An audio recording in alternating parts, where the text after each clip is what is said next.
Hello, good morning. Welcome to today's session. The session will begin in a few minutes. Kindly wait as we waiting for some of the panelists to join in, and we'll begin. Just keep your chats coming. If you have any question, post them on the Q&A. Thank you.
Hello once again, welcome to today's session.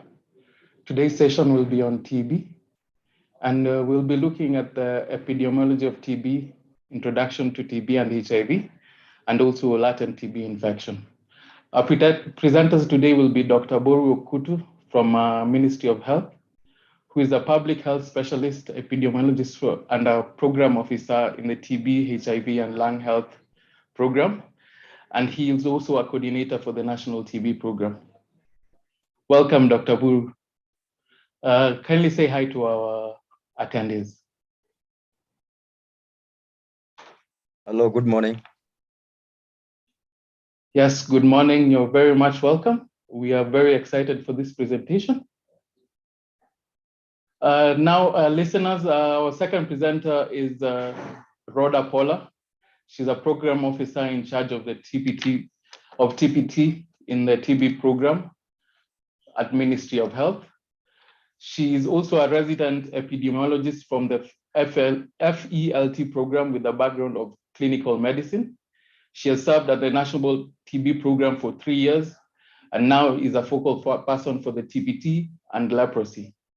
She has led the process for developing a policy for the country and LTBI TPT, which was launched in 2020 and is available on the TB website. She has also spearheaded the development of training slides and guidelines of the TB for use by healthcare workers. She has also worked at the county level as a TB and leprosy coordinator for 7 years, with the main role of reviewing TB patients and coordinating all TB activities at that level. Welcome, Rhoda. Kindly say hi to our attendees.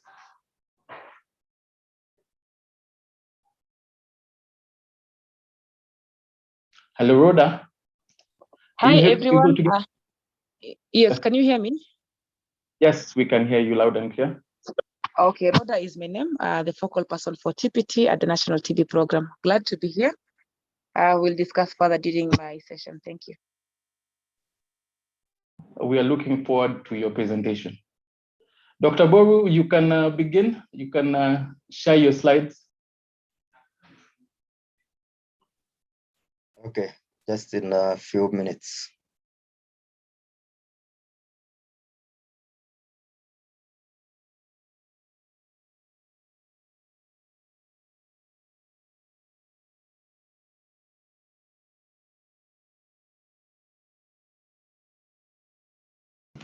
So can you see my screen?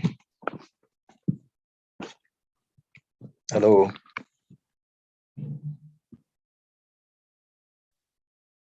We can see your screen.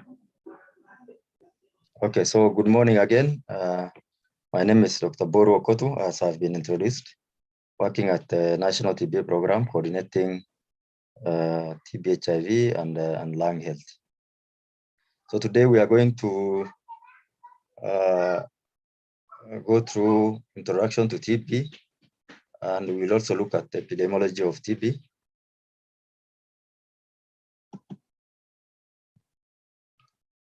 So by the end of the session, these are the expected learning outcome. Define TB, state the cause of tuberculosis, list the risk factors for TB. You should also be, you're also expected to know signs and symptoms, the cardinal symptoms of TB. You're also expected to describe global burden of TB as well as the national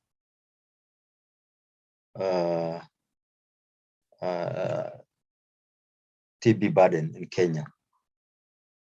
Then we'll also briefly look at the NTB strategy and the global targets.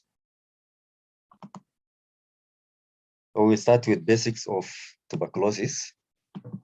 Tuberculosis is an infectious disease that is caused by a bacteria called Mycobacterium tuberculosis, which it is estimated that 1.7 billion people, that's about more than 20% of the global population, living with latent TB infection,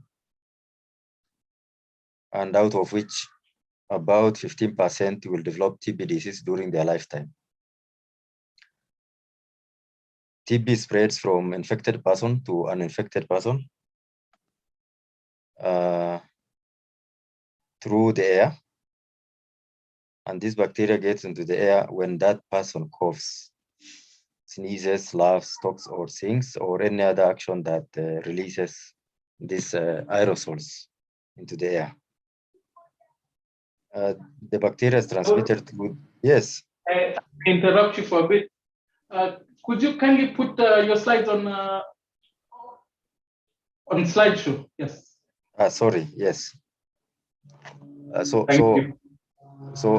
MTB is transmitted through the air and not by surface contact or shaking hands, as opposed to, as we all know, the pandemic, the coronavirus that is transmitted through surface contact or shaking of hands. So TB is purely through the air. Transmission is through the air. I know there are some myths that when you share utensils with someone with TB, you will get TB. But the fact is that TB is transmitted through the air and not through contacts, physical contacts. So the basic of TB disease, TB usually affects the lungs, but okay, in majority of the cases, TB affects the lungs, but it can also affect all other parts of the body, except the ear, the nails, and the teeth. So every other part of the body can be affected by TB. Diagnosis of TB of the lung, called the pulmonary TB, is through the examination of the sputum, either using microscopy or gene expert. But the investigation of choice now is in Kenya is gene expert, where it is available. Only when it is not available that we can do microscopy, but still we send samples for gene expert where through sample networking where it is available. TB treatment takes at least 6 months, and the adherence to TB treatment is paramount, because if you don't complete TB treatment, then you will be a potential candidate for development of drug-resistant TB. So adherence is very key in TB treatment. So a little bit history of TB globally. TB mortality has fallen by about 70% since 1990, with nearly all of that improvement taking place since 2000, when the MDG, the Millennium Development Goals, were set. About 49 million lives have been saved between 2020 and 2015. The Millennium Development Goal targeted to halt and reverse TB incidence has been achieved on a worldwide basis in each of the 6 WHO regions, including the Afro region, and in 16 of the 22 high-burden countries that collectively account for 80% of TB cases. Globally, TB incidence has fallen by an average of 1.5% per year now since 2000, and is now at 18% lower than in 2000. Generally, there is a 4 to 5% annual decline needed to reach the 2020 milestone of the NTB strategy. So TB, generally, we divide TB into 2: TB within the lung, that is pulmonary TB, and extrapulmonary TB, which is TB outside the lung cavity. Pulmonary TB, which is also, put into initials as PTB, can be diagnosed in 2 ways. One is by bacteriologically confirming using GeneXpert, that is using the sputum as the sample, and investigated using GeneXpert or smear microscopy. Those that are not able to be diagnosed through laboratory diagnosis are diagnosed using, we call them clinically diagnosed PTB, and this includes X-ray and or just using clinical criteria based on the signs and symptoms of TB. So for us, for extrapulmonary TB, we have we've said that all the organs except nails, hair, and teeth are affected. So other organs such as lymph nodes, pleura, pericardia, meninges, bones, spine, what have you, are all can all be affected by TB. So we briefly look at TB transmission from exposure until the person falls sick or develop active TB disease. Is that we have said that TB is transmitted through the air and not through the surface, contact with the surface or handshake, as we have already alluded to. So exposure happens when a source case with an active TB disease exposes a healthy individual through the actions that we've already mentioned, such as cough, sneezing, singing, and any other cause that brings out those aerosols into the air. Release of those aerosols into the air. Then this bacilli can survive in the air depending on the factors that support their survival, such as maybe unventilated rooms, the flow of the air, and so on, direction of flow of the air. So based on these factors, the bacilli can remain in an enclosed place up to like 72 hours. And so the persons who will be within that space, within the given period, will be exposed and will inhale these bacilli, where they will get infected with these bacilli.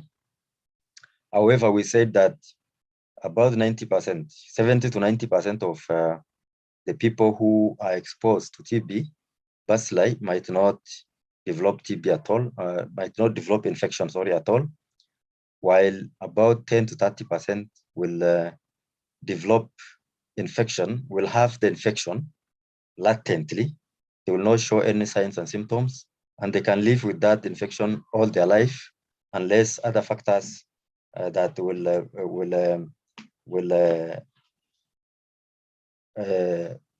will help progress the latent infection on active TB.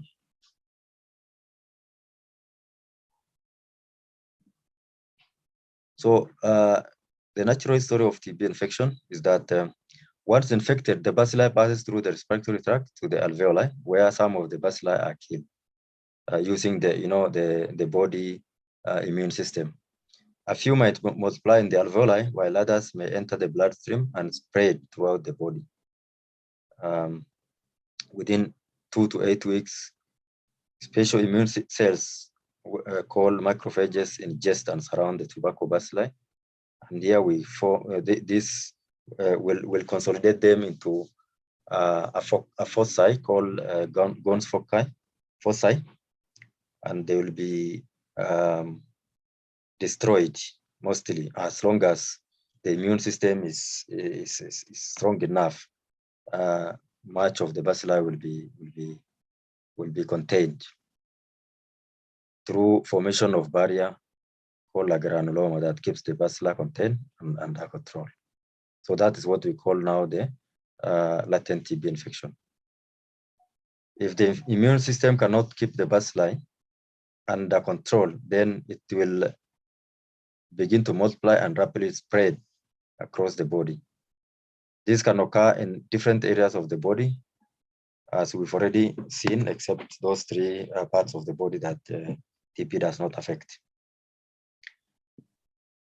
So we say if the immune system of that individual is not strong enough, the bacilli can overcome the defense of the immune system and begin to multiply, which then results into development of signs and symptoms and cause what we call active TB disease. 5% of those 10% that we mentioned that have a chance of developing lifetime TB during their lifetime will develop within the first 2 years of infection. This we call primary TB disease. And that's just 30% of the population that got infected, 5% of those that have got infected with TB. And this usually occurs in young children or in severely immunosuppressed population. Maybe those who are elderly, very young children, those with other comorbidities. 5% of this developed of the people who have who develop TB will develop this once the immune system will go down. So, and this is any TB infection that progresses into active TB disease after the 2 years of exposure is called secondary TB. And this can be as a result of reactivation of latent TB, or can be as a result of reinfection by new bacilli that were not that which were not the ones that cause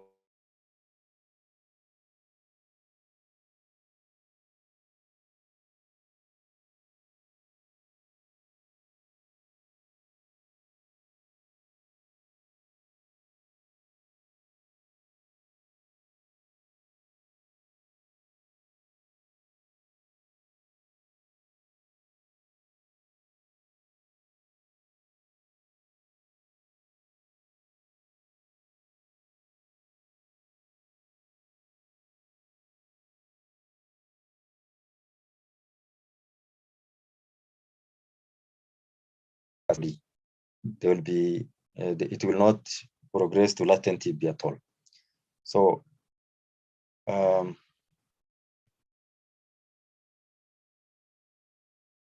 so either this latent TB will well the 10 to 30% will have the infection in their body, and they'll be having the what we call the latent TB, which do not develop into TB, active TB disease, and therefore they are not infectious since there are no signs and symptoms. There's no coughing. There's no release of aerosolized bacilli to expose the healthy population into infection. About 10% will develop TB, we said, in their lifetime, and out of these 5% will develop that TB, will develop primary TB within the first 2 years, and 5% will develop TB many years later. They might not even develop at all, or they develop once the immune system is compromised. So that's about another 5%, and this is called secondary TB. So this population, if treated, they get cured. Majority will get cured as long as they adhere to treatment and they don't have resistance to the drugs. So if this population is not treated, then 50% will die within the first 5 years, and this is what happens usually, very early in the years before the World War II, Second World War, that is, when there was no drugs. People diagnosed with TB were just taken to sanatorium, especially there in Europe, where the health system was already developed before African countries or continent. So they are left to die peacefully because there was no treatment. So 50% of these TB patients die within 5 years from diagnosis. 25% of this population with active TB will recover owing to their strong immunity, but 25% of them remain sick, and therefore they continue transmitting TB. And this is the population that we need to actually find in the community. These 25% that do not either die or do not recover are the ones that pose all the risk of exposure to TB in the population. So signs and symptoms of TB. For adults, patients might present with cough of any duration. Previously, we said that the cough of more than 2 weeks, but that has changed since. Cough of any duration should raise your suspicion for TB, and such patients be investigated along that line. Drenching night sweats, unexplained weight loss. I know this is not the weight loss, the intended weight loss for people who might think that their BMI is high and so they want to intentionally lose weight. That can be explained, but unexplained weight loss, patients come with weight loss maybe over a period of time. Will give you heads up on, suspecting TB in such patients. Blood stain sputum also remains a differential, as much as probably these patients you need to also suspect other conditions, lung conditions. TB is also one of the differentials. Fever as a general symptom is also a very common symptom in TB. Chest pain, shortness of breath. Those are things that once you suspect, or once a patient presents with these symptoms, you need to suspect TB. In addition, for children who probably could not explain themselves in terms of how they feel and what is going on in their body, we can estimate, or we can find or suspect TB among those young children who have failure to drive, or they do not gain weight, or poorly gain weight. Then another one, very young children who do not play actively, who are lethargic and irritable, will all point towards suspecting TB among them. So any of these symptoms, we are not saying that all the symptoms should be present for you to suspect TB. If any of the sign and symptom is present, you will need to rule out TB before you discharge the patient on other medications. People at risk of TB. So, so who are these people that are at risk of getting infected with TB? We've already said that people, the extremes of ages, very young children, the elderly people, those with comorbidities such as diabetics, people on immune compromising treatment or therapy, such as, those people on steroids, or people on other drugs affecting the body's defense system. people who live in overcrowded or poorly ventilated houses or vehicles, those people in informal settlements, and living in in overcrowded small houses are at increased risk than the general population, because we've said that TB is transmitted through the air, through aerolization of those actions that we've already seen. And so if there's a small room or a house with one room where 10 people live, so obviously these people will be exposed to TB.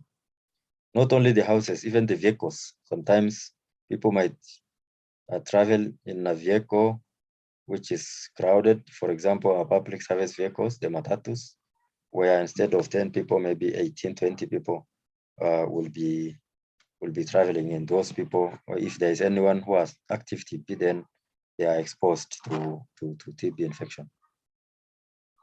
Also, people who are dependent on drug or alcohol, especially those who share those who share the needles, those who are active abusive drug users who are injecting themselves with drugs, could very easily expose each other.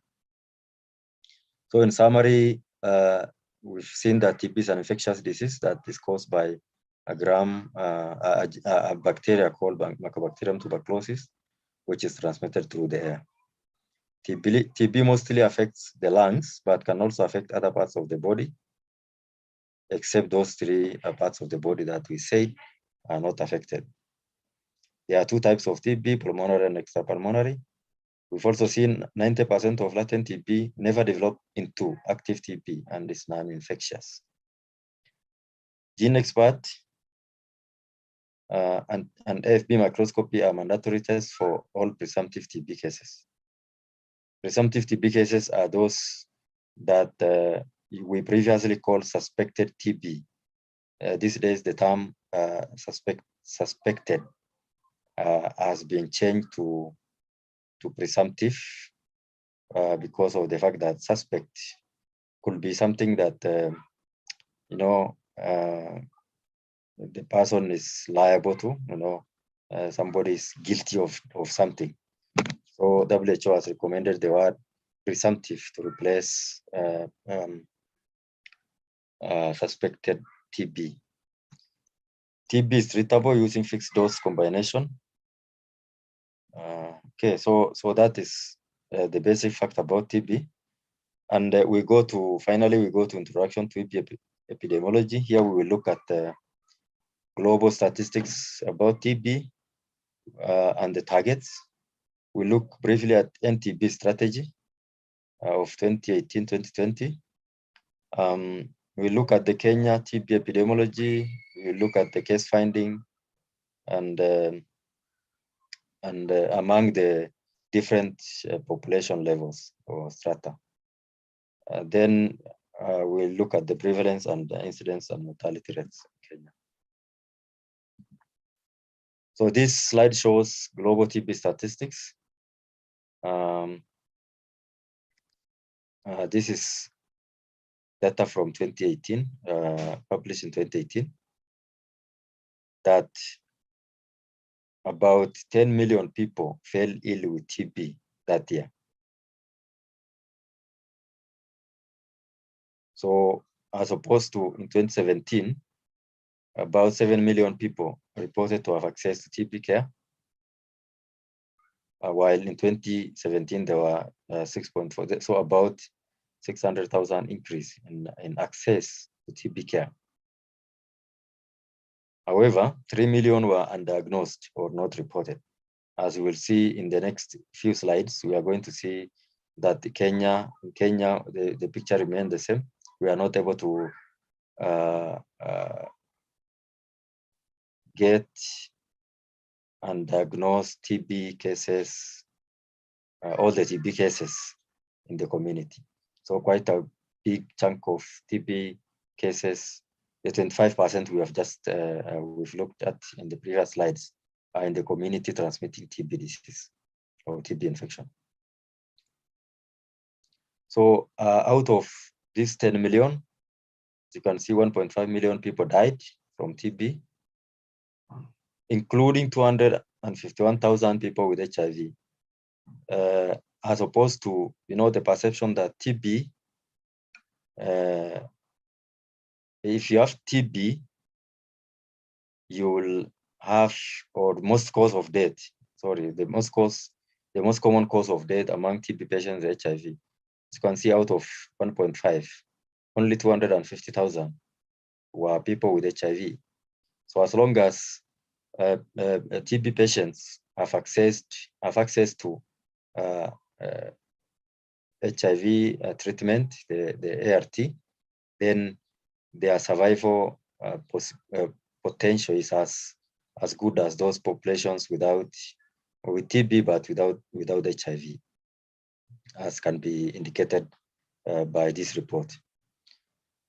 So in the same year, about 500,000 people fell ill with drug-resistant TB.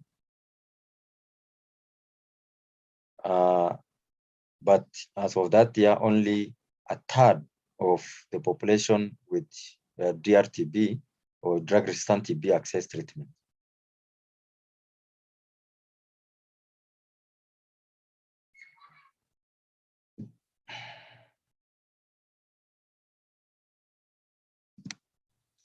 So global targets is that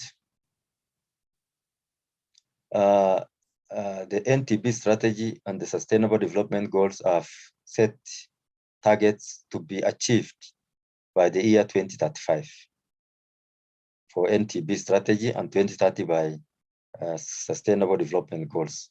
These are the goals that were set after the end of Millennium Development Goals that came to an end in 2015.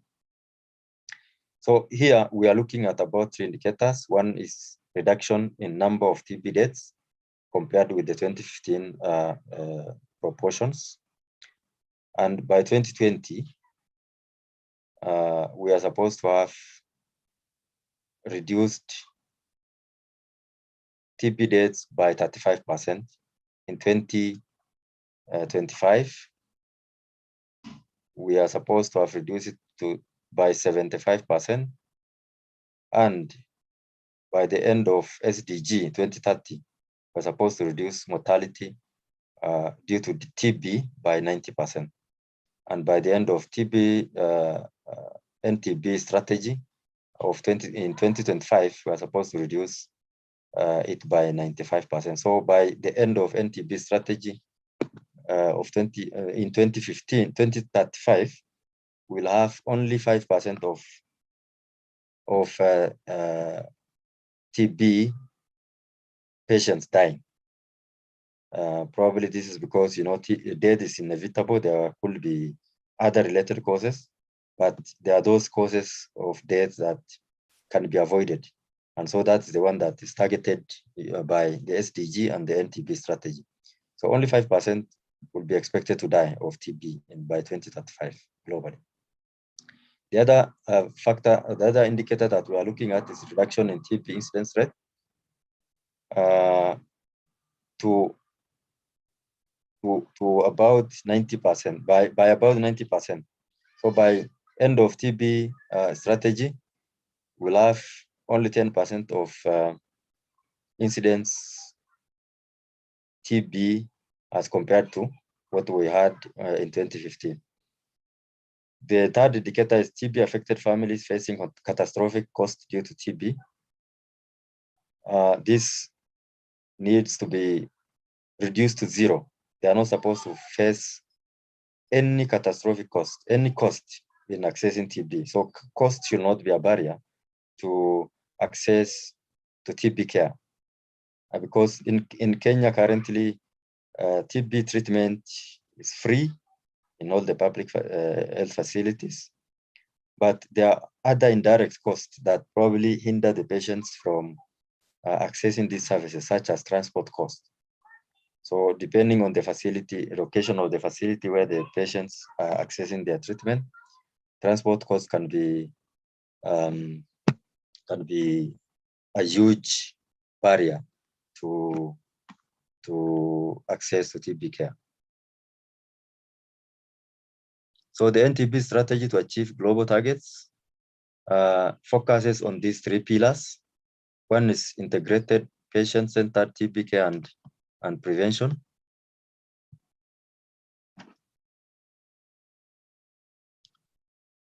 I hope we are together. Am I audible enough? Hello.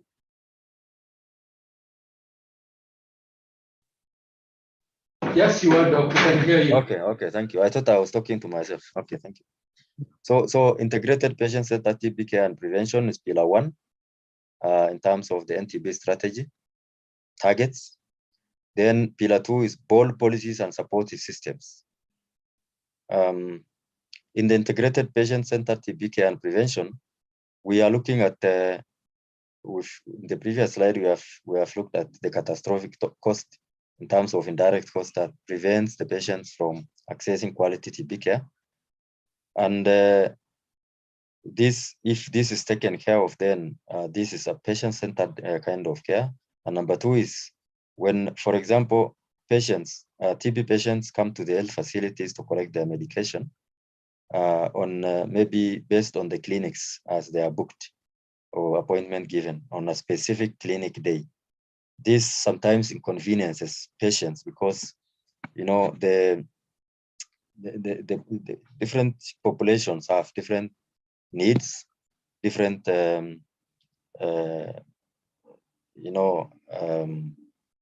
time for what they want to do. For example, there are people who are who go to very busy offices, and so they cannot be at the facility maybe at 8 a.m. or even 10 or 11 because they're in very busy offices. So they want to probably, you know, have the clinics booked according to their convenience. There are others who probably are available from 8 to 5 and they can come in anytime they want. There are others who want to come maybe early before 8 or later in the evening after 8, after 5. So patient-centered care means now is that you need to consider the patient needs and give them appointment based on their need and not based on what the facility set for them. This is all to prevent, you know, dropout of treatment because of those inconveniences. We have in the guideline what we call differentiated service delivery, where now patients are given appointment based on their need. If they want to come very early in the morning, if they want to come after 5, they have to be, that need have to be considered. Number 2 is also there is community-based drug delivery by community health volunteers who are sensitized on TB treatment. So these patients who are busy probably on their duties can be, or who are not able to actually come because of different various circumstances, can be delivered their medicine at home, but come once in a while for review. So that's in terms of differentiated service delivery, in terms of care or in terms of treatment. Same applies also to diagnosis of TB patient, TB in a client who is presumptive TB. Integrated care means that maybe this patient is on multiple drugs. Maybe it's an TB HIV co-infected patient, and this patient need to access this service promptly and go on with their daily activities. So integrated means that if the patient comes to collect TB drugs, it should be able to collect other drugs. For example, the HIV treatment or the ART should also be collected under the same during the same visit. So here we have different levels of integration. We have the integration in terms of under one building, under one roof, and the same room where the same clinician offers the services, for example, TB services and HIV services. And once the patient is done with this room or with this clinician, is done with collecting all the drugs and they go home. The other one is probably under one roof, but different rooms where there are different clinicians offering the services for TB, another one for HIV. So a talkative from this room goes to the other room without going, far distance, and they get served promptly and they go. Another one, which is also a model of integration, is in different buildings, but within the same facility. And here patients are linked through probably a linkage assistant in form of probably a CHV or even a healthcare worker who will accompany this patient to the next clinic if it is not under the same roof. So the second pillar is on bold policies and supportive systems, that we need to have policies that are centered around the patients rather than policies that favors the health system or something like that, so that these policies will support adherence to TB care,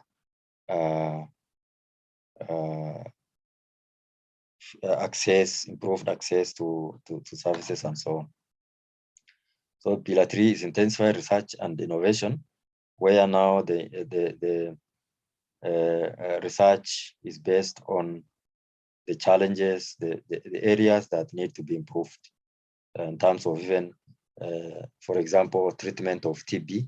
We are currently doing about 6 months therapy, down from, I think, 12 months some years ago. And there's still hope. 6 months is quite a long time, and usually the patient might end up defaulting or going out of control, lost to follow-up because of that long period of treatment. There are studies going on to research into possibility of having shorter drug regimen. For example, 4 months is already, I think, in study, and hopefully we'll go to that 4 months very soon. And maybe going further, we'll get effective drugs that can cure TB within a very short period. So this, in terms of these pillars and their components, the pillar 1 is about early diagnosis of TB, including universal drug susceptible testing. I've already gone through this. Treatment of all people with TB, including drug-resistant TB and patient support.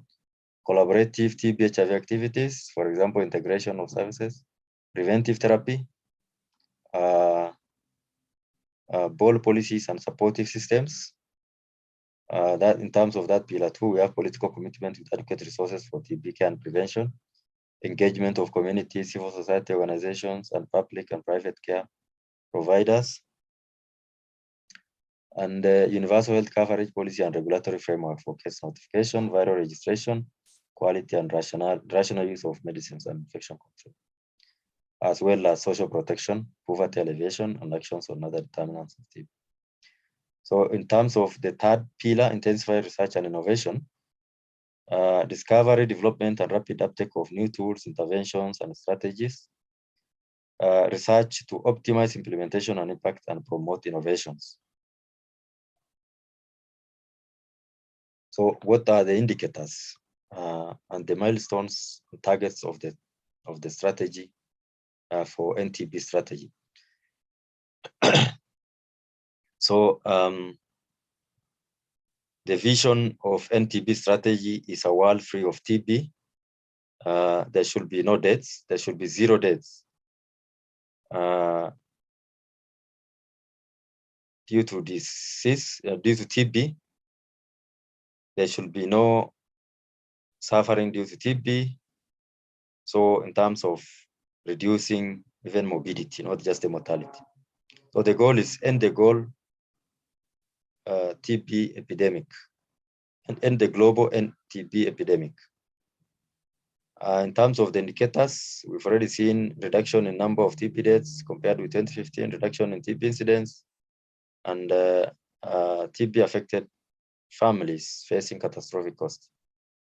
And the milestone so far is that,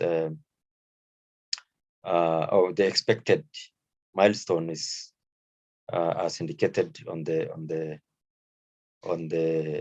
screen. So there should be no cost relating, whether direct or indirect, relating to TB care. All the costs should be taken up by maybe the government or the partners, mostly. So reduction in incidence rate compared with 2015 is as indicated also. So what are the principles of NTB strategy? One is government stewardship and accountability with monitoring and evaluation. Strong coalition with civil society organizations and communities. Protection and promotion of human rights, ethics, and equity. Adaptation of the strategy and targets at county level with global collaboration. So this indicates the estimated TB incidence rates 2019 globally. As you can see, Kenya, we are notifying about 200 to 299 per 100,000 population in terms of estimates of TB. So we are in high burden countries. So HIV prevalence in new and relapsed TB cases. So this indicates distribution of TB HIV confection across the globe. And again, Kenya, about 20 to 49%. We are at about 24%, as we are going to see in the next slide. TB mortality rates in HIV negative people. So we've seen that the mortality of TB globally is not contributed by HIV in this era where patients are immediately initiated on ART.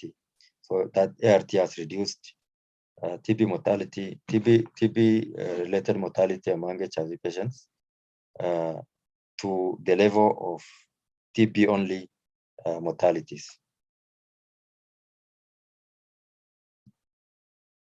So finally, let's look at the statistics of TB in Kenya.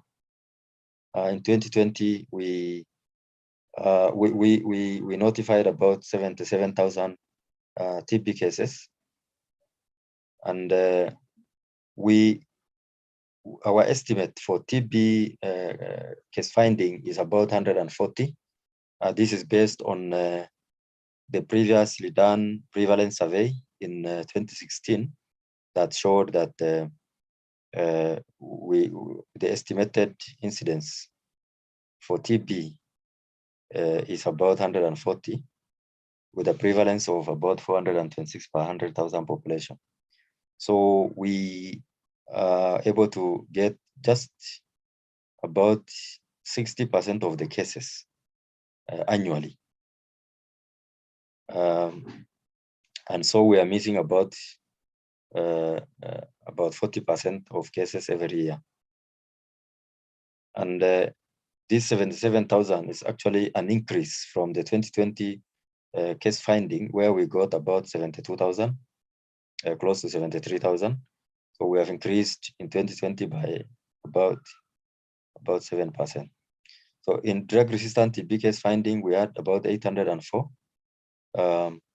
cases notified, and this was a drop from 2019, where we got about 900 cases. Pediatric TB case finding is estimated to be about 10 to 15% of the cases notified. And in 2020, we notified about close to 10% pediatric TB cases. And this was actually an increase from 2020 by about from 2019 by about 32%. This slide shows a snapshot on case finding and treatment outcomes for TB in Kenya. We've already looked at DSTB. DSTB is drug susceptible TB, and DRTB.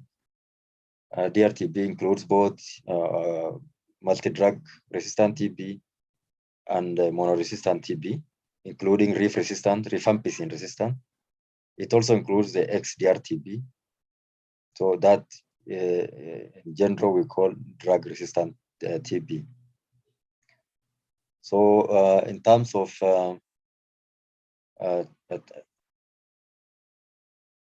public and private sector contribution, 80% of our cases come from public sector and about 20% from private sector.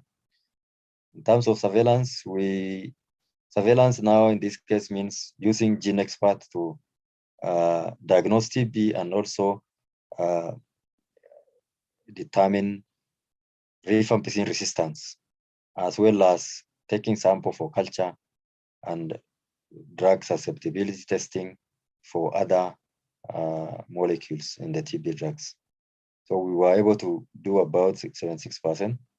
Ideally, especially for previously treated TB, we are expected to do surveillance for all the patients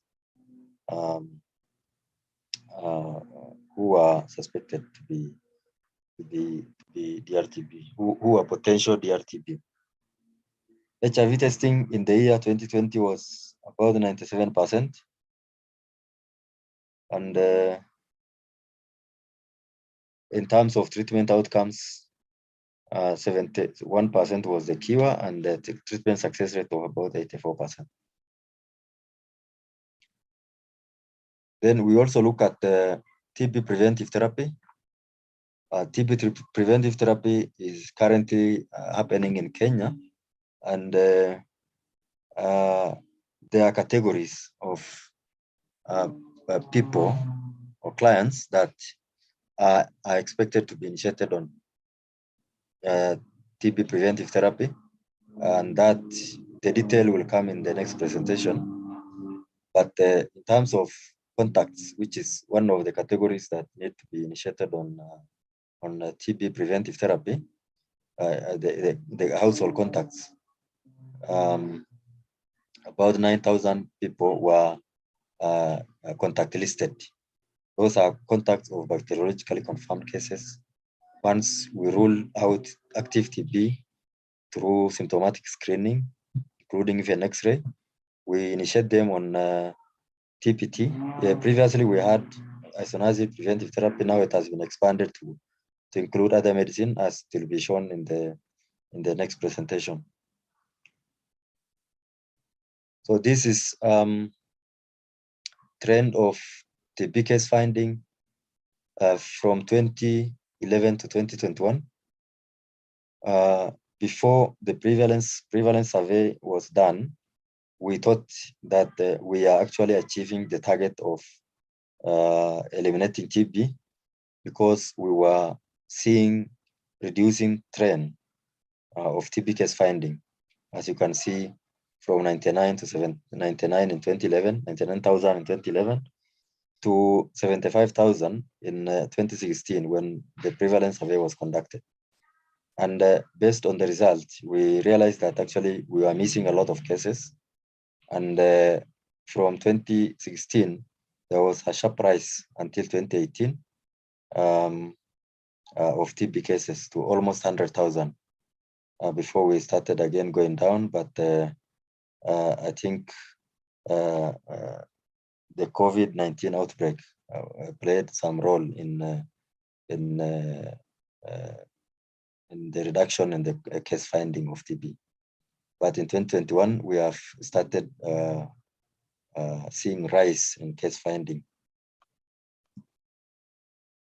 So that is case notification rate in Kenya. in 2020.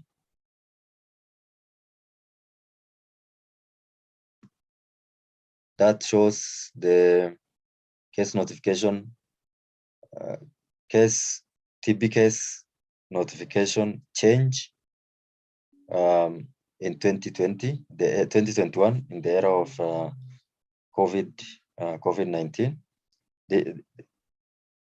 This shows that the most increase, some of the counties had shown increase in TB case finding despite the outbreak and the effects that has brought to TB case finding. For example, Siaya was able to notify almost 35% more cases than the previous year, while Kericho was able to notify about 8% increase in TB case notification. So this slide just shows the number of, the counties that have posted increase of more than 7% in the year 2020 of TB cases. While this one shows those counties that had posted increase of up to 7, or others that actually reduced, as you can see from the slide. Garissa posted reduction in TB cases by about 9%, and Migori about 7% increase. There are other counties that were not affected. For example, Nyeri and Isiolo did not change in terms of TB case notification. So they either showed similar, or they posted similar number of patients as the previous year. So this is trends of bacteriologically confirmed patients in Kenya, TB patients in Kenya between 2012 and 2020. Ideally, all TB patients need to be confirmed using AFP microscopy or GeneXpert. But the investigation of choice for the program now for Kenya is GeneXpert first, and if it's available, if it's not available, maybe you collect sample, send for GeneXpert, but you can do a microscopy if it is available within the same facility. Because some patients, you'll find some patients are very, are obvious TB cases. You just need to confirm. So such cases, you will just do the microscopy, but you need to also confirm, even if you have confirmed TB with FP microscopy, it's only diagnosis. GeneXpert will give you a resistant pattern for GeneXpert. I mean for rifampicin. Yeah, so this indicates the trend of bacteriology confirmed cases. Initially, we were low, and as we have more sensitive tools to investigate and diagnose TB, that is in form of GeneXpert, we are now having higher proportion of TB cases confirmed bacteriologically, as opposed to initially when we used to have clinical diagnosis more than the bacteriologically confirmed TB cases. So this slide showing the HIV testing, and overall, the country is testing about 97% of TB patients for HIV. And you can see some of the target is 100%, and you can see some of the counties posting close to 100%. For example, Homa Bay is posting about 97-something%, more than 97%, while the list, Nairobi, is posting about 96%. So the country is testing about 97%. We are almost at the target, testing almost everybody. So co-infection rate is at 24% as of 2021. So once a TB patient has been diagnosed with HIV, we encourage immediate initiation on ART. based on tolerance of TB treatment. So our patients, most of them are on treatment. ART uptake is about 96% across the country, and many of them are above 90%.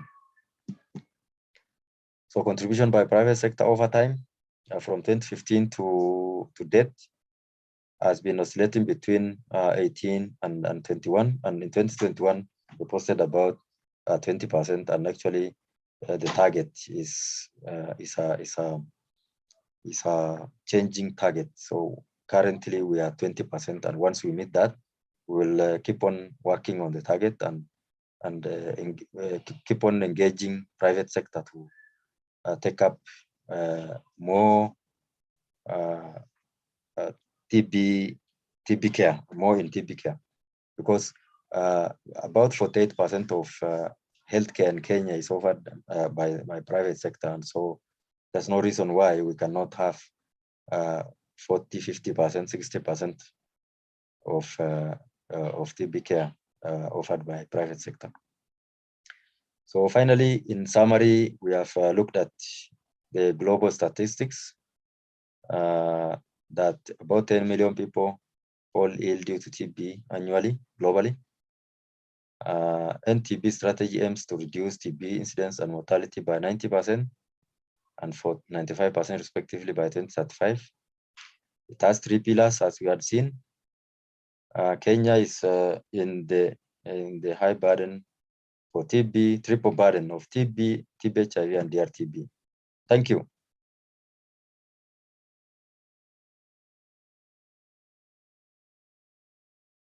Back to you, Chair.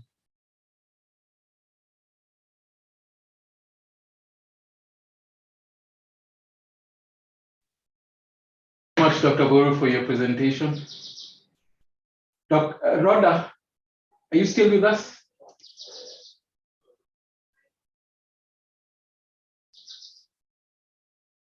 So as we wait for Rhoda to come back online, Daktari, while you're having your presentations, we got a few questions that you can, on our Q&A section. Well, Mr. Collins Oliech is asking, is it possible to get TB if you are once contracted? Yeah, so I can see the questions on the chat. Maybe I can answer them. Okay. Yeah, so is it possible to get TB if you were once contracted? Well, yes. You know, TB does not infer a lifetime immunity.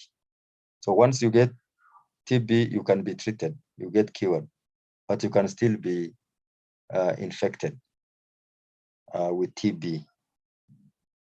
Yeah, so it is possible you can be infected or you can contract TB again. The second question by William Kigo is, if one has started medication, is he or she able to transmit the bacteria? Yeah, once TB treatment has been initiated and it's an effective treatment and the patient is adhering to TB treatment, the TB drugs are very, very effective drugs. So within the first 2 weeks, the person becomes uninfectious. So they will not be transmitting. Okay, let me not say they are not transmitting, but the infectiousness reduces with this initiation of TB treatment. So probably within the first 14 days up to 1 month, they become less infectious until maybe by the time they're in continuation phase,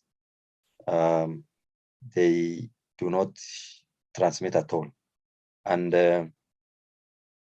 you know, as we have seen, TB is transmitted through the air, through aerolization, when a patient coughs or produces the aerosols into the air. And so once they are started on treatment, these symptoms will disappear. And so if they have no symptoms, if they don't cough, then they will not produce the bacilli. So in that way, they become less infectious. Crispin Onyangigo says, if TB is such a global challenge, then why immunize? Does immunization really work? What is the correlation between non-immunized and exposure? Fatality rate. Hi, Dr. Ari, how are you? Yes. Sorry, I'm sorry I had some technical challenges. That's why I joined in late. Let me assist you with at least a question so that it's not as monotonous. Was something you had mentioned before you answered Christine's question about COVID-19, the TB rates going down from 2018, especially when COVID came. From your observation, was it because the clinic visits were less, or was it because COVID, the face masking actually reduced transmission rate? Over to you. Well, it's possible that the use of mask, those preventive measures against COVID, might have helped. But I am hesitant to attribute the whole reduction in TB cases to that, because no, it's if you look at and I can fairly agree, because most of the times people are not coming to hospitals or clinics because of fear of contracting COVID.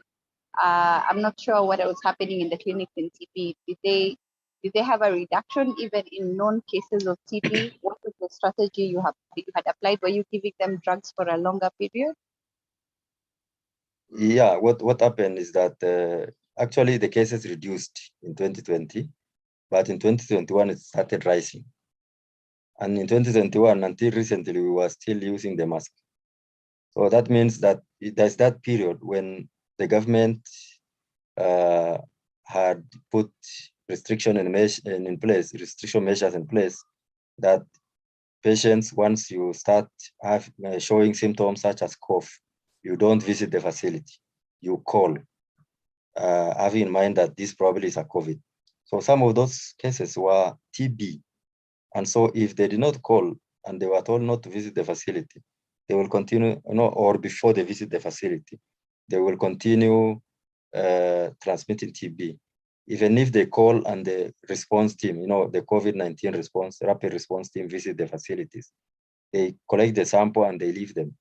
And if it's not a very severe thing, they just cough and they move on with their life.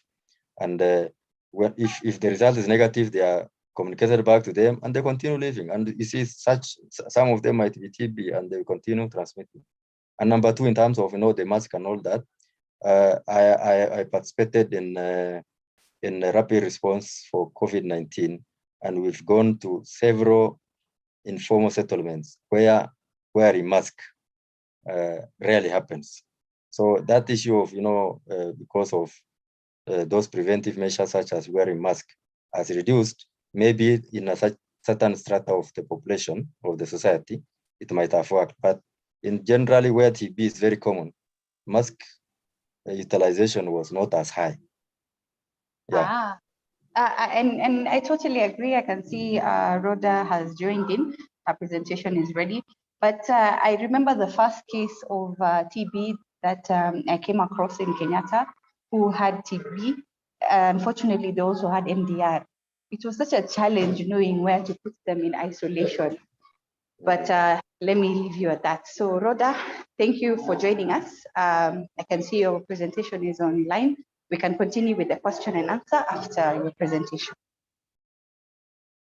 Okay, thank you everyone. Kindly confirm you can hear me. I am on the road, but I've parked somewhere. I hope we'll be able to, my network will not fail me. So somebody confirm you can hear me and also see the presentation. Awesome. Yeah, thank you. Okay, this is usually a module to be done in 2 days, but I'll only pick the slides that are relevant for this particular meeting, hoping to do this in the next 30 minutes. Okay, so we're going to discuss about latent TB infection, and this is the reason as to why we are offering TB preventive therapy. Okay, this background has been explained much by Dr. Boru. The epidemiology bit I will skip because Boru has elaborated on this, the burden, but I will start from here. So what you see here, this is we have what we call the National Strategic Plan for the program, which runs from 2019 to 2023. And we have a number of priority outcome targets by 2023. So the first target is to diagnose and treat at least this number of people for TB. But now they've been categorized into children, adults, and also DRTB. But why we're doing this is because of the second group. We also have a target of offering TB preventive therapy to about 900,000 people who are at risk for TPT. Okay, we'll skip these trends because Boru has elaborated much of that on them. These are just milestones of some of the things that we have done at the program. Remember, maybe just to mention that in 2018, WHO gave some new recommendations on management of latent TB infection.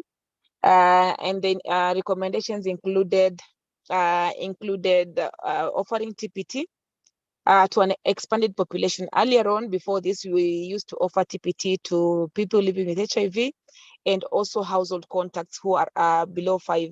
But now it was shown that the risk is even beyond these two populations, and all of them need to benefit from TPT. The other recommendation was the use of shorter regimens. We all know of 6 months of isoniazid, what we used to call IPT. But now in 2018, there are shorter regimens that were also included in the list. We will learn about them in the course of this particular session. So now, as a country, we did not have any document. We did not have a policy document on the same. So we had to work on a process. So we developed a policy, or we reviewed the WHO policy and picked a few things that we adopted as a country, and also putting in mind our status. We are not a very resource rich country. So we had to develop our policy, and our policy was launched in 2020. Our policy is also available in our website. Those of us that can access the TB website, just search for LTBI policy. After that, we went ahead now to develop guidelines, healthcare workers guidelines. That's very soon you will start receiving them. I don't know which counties you work in, but we are in the process of printing, and very soon they'll be distributed. We also have SOPs. We also reviewed our data collection tools. So in the data collection tools here, we have a TPT register, we have record cards and the likes. And then finally, we went to the rollout. So the rollout started with the sensitization of the national teams. Here we sensitize the partners that support TB and HIV programs. We also train the program officers from the National TB Program and also from our sister program, the HIV program, NASCOP. And now we went ahead now to provide commodities and also support. So these are some of the things that we had planned to do. And I think for this particular sensitization, we'll be covering this particular part here. Is it this one? Or yeah, I think these two.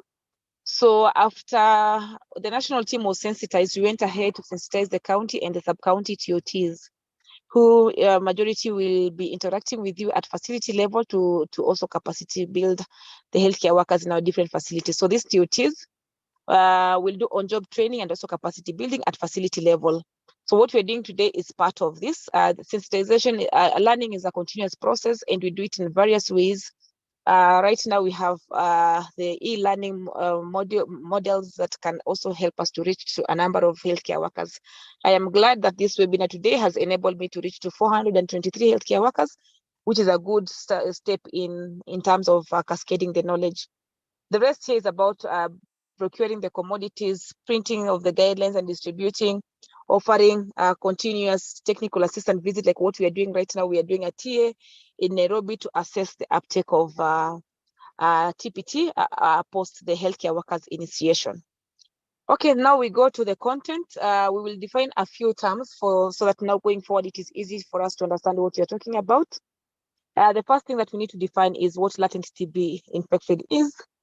So by WHO definition, this is a state of persistent immune response to stimulation by MTB antigen with no evidence of clinically manifest active TB. So it's a situation where you have been exposed to the TB bacilli.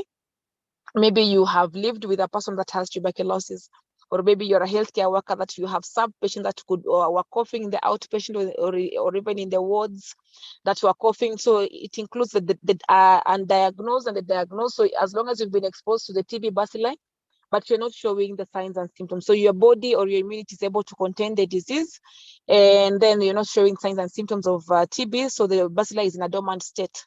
But now when your infection, your immunity goes down, then you're likely to start manifesting the signs and symptoms. The bacteria will be replicating, to be live in your body, to be replicating. And now you move to a stage that is called TB disease. So TB disease occurs now when the exposed person to TB bacteria develops the signs and symptoms of tuberculosis. But we also need to define what TPT is, because some of us continue calling it IPT, IIT, is some very funny abbreviation.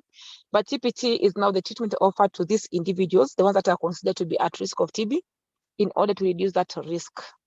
So why we changed from IPT is because initially we were using one drug, the isoniazid preventive, so we used to call it isoniazid preventive therapy. But now we have other drugs beyond isoniazid, so now we call it TB preventive therapy.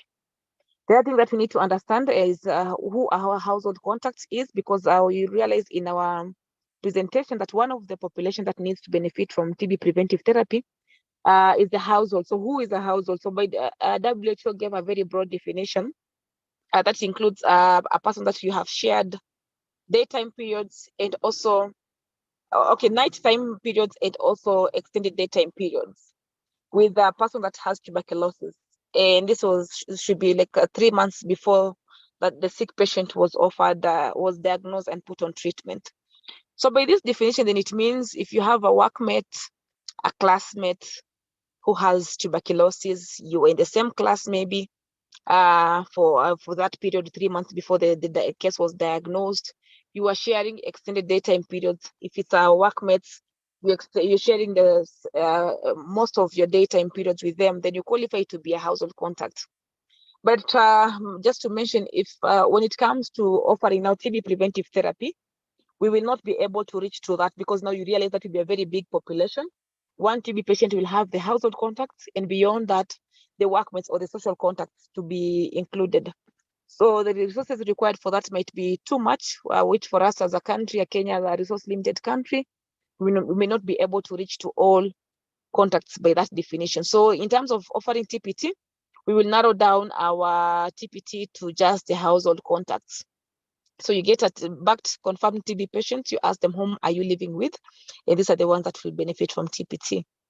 And also just to mention, we have schools, maybe some of us will be managing schools.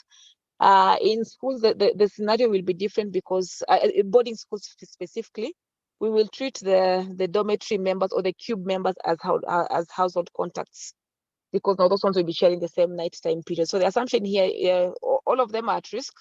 The people that you spend time with in the day, and also the people that you spend time at night, they're all at risk.